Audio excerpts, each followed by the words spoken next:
The 1973 Chevrolet Monte Carlo. Chapter 1. The Year Everything Changed. 1973. It was a year of massive transition for America. In the headlines, the Watergate scandal was heating up. In Vietnam, the troops were coming home. On the radio, Pink Floyd took us to the dark side of the moon. But in Detroit, a storm was brewing. The golden age of the muscle car was dying. Insurance companies were killing high horsepower. The government was tightening the noose with new safety regulations. And on the horizon, the OPEC oil embargo was about to change driving forever. Yet, right on the edge of this precipice, Chevrolet launched a car that refused to apologize. A car that didn't care about fuel economy. A car that defined the decade. This is the true story of the 1973 Chevrolet Monte Carlo. The car that broke sales records, defined personal luxury, and became an icon of the American street. Chapter 2. DeLorean's Legacy and the New Platform. To understand the 73, we have to look back at what started it all. The first-generation Monte Carlo, launched in 1970, was the brainchild of the legendary John DeLorean. His formula was simple.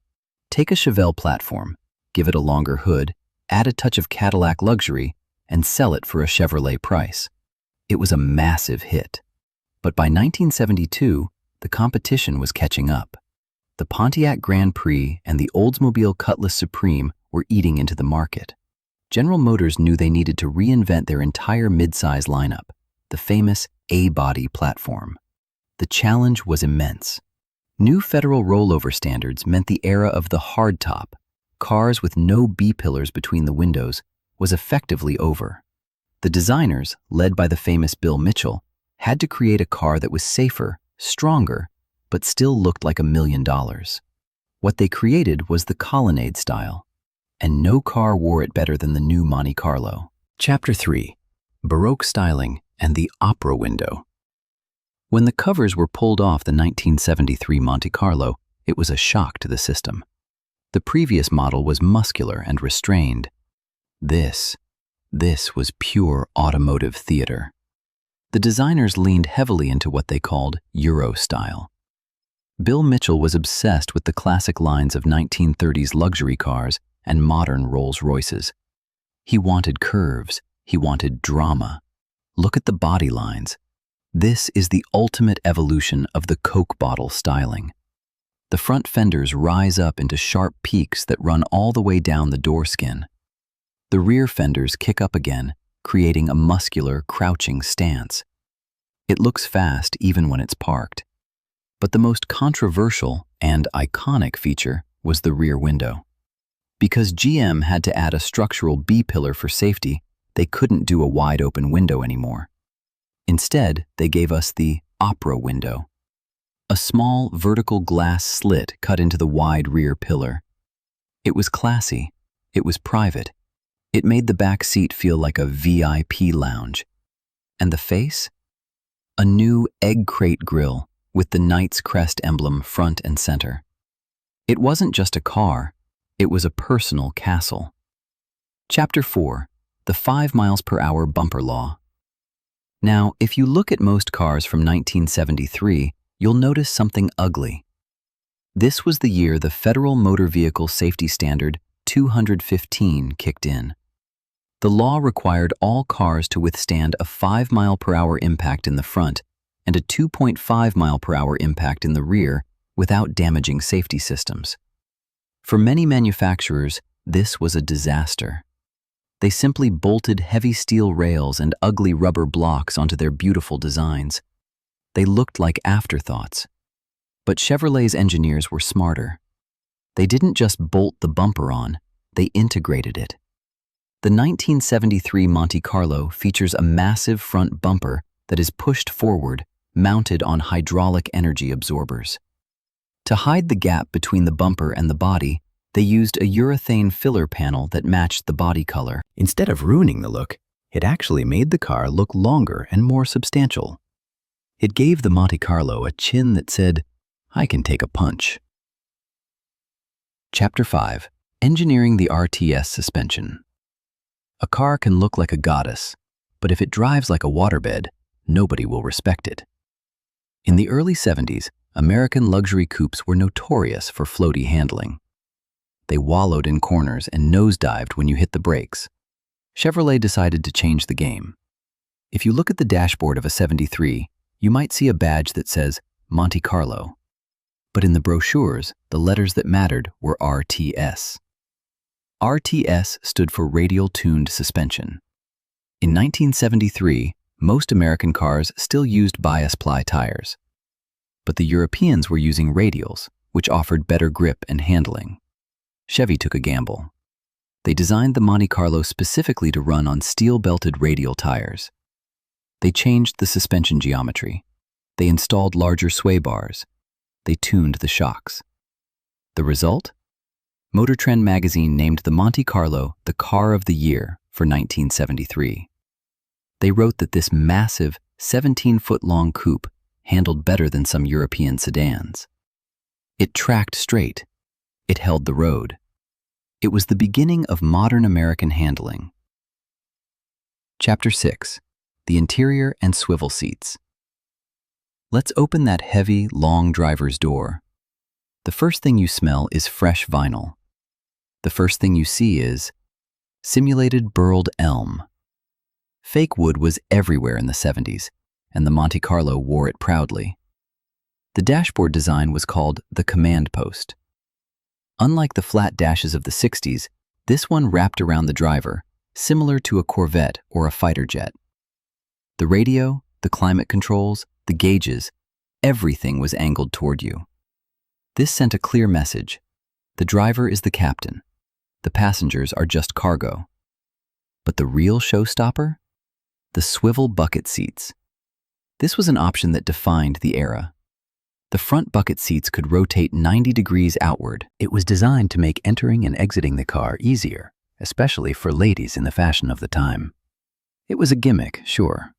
The mechanism added about 50 pounds of weight, but it was cool. It was the kind of feature you showed off to your neighbors in the driveway. And the silence. Chevy pumped pounds of sound-deadening material into the floor and roof. The ad slogan wasn't lying. The only thing you hear at 60 miles an hour is the beating of your own heart, or the electric clock. Chapter 7. Power and the Big Block 454. Okay, let's talk horsepower.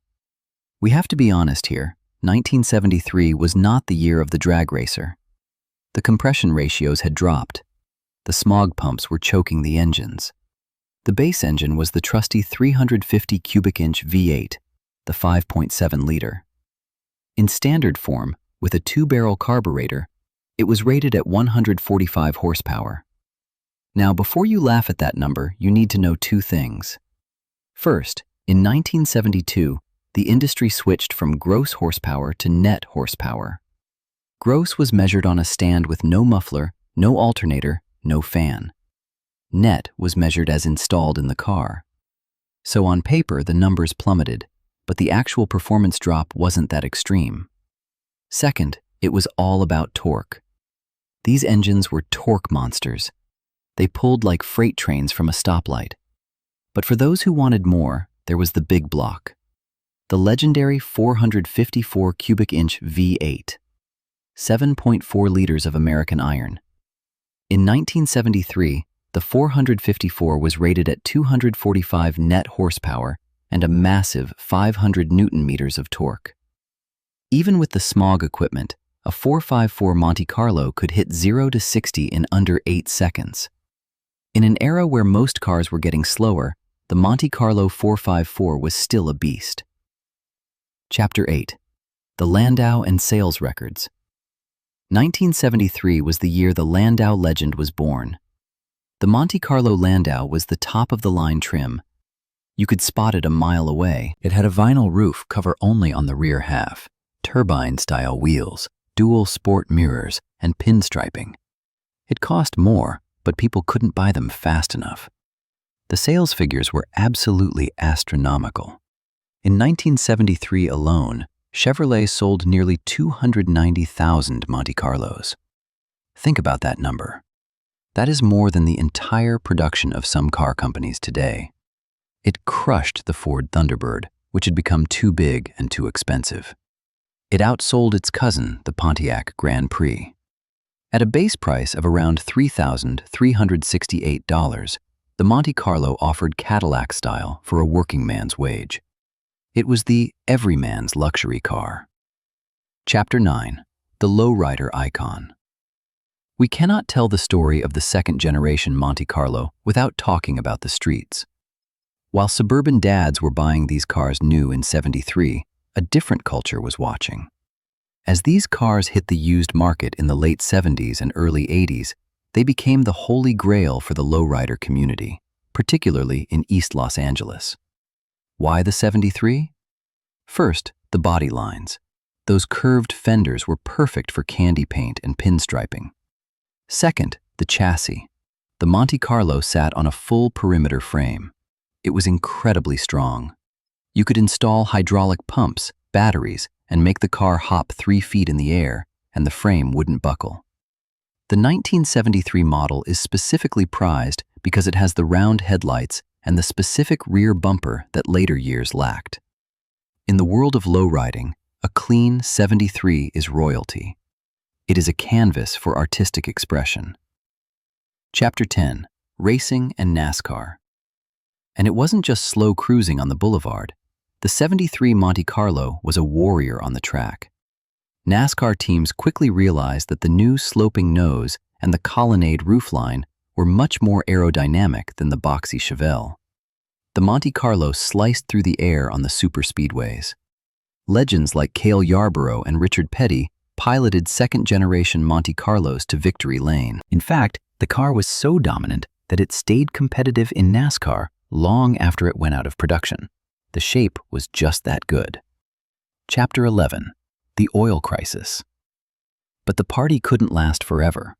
Late in 1973, just months after the Monte Carlo hit the showrooms, the oil crisis began. Gas prices quadrupled.